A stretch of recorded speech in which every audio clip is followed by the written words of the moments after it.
tin xuân si lắm này hiểu hình tâm măng thêm vui cả lấy hình cô thép na tuy bằng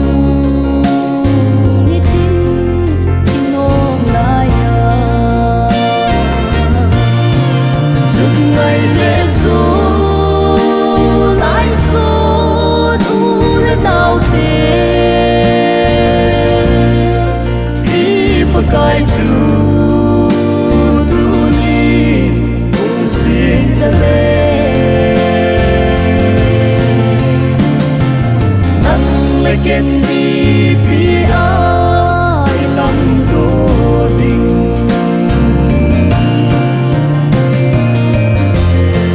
hát đi đi tin tuy luôn bằng hình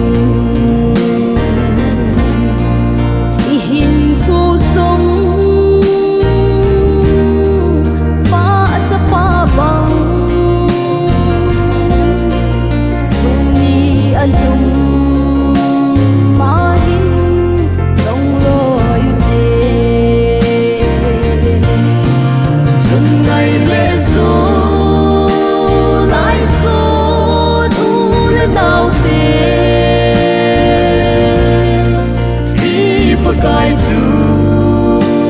tu ni cùng xuyên ta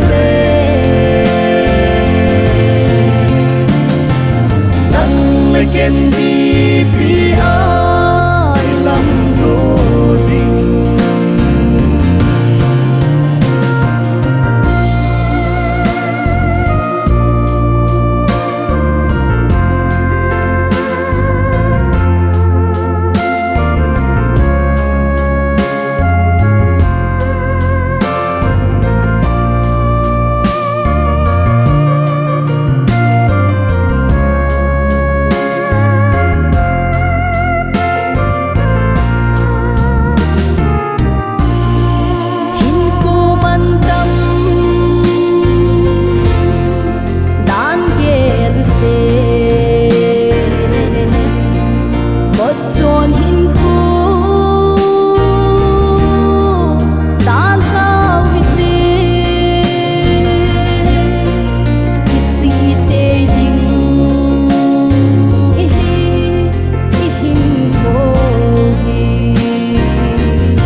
ngày lễ ru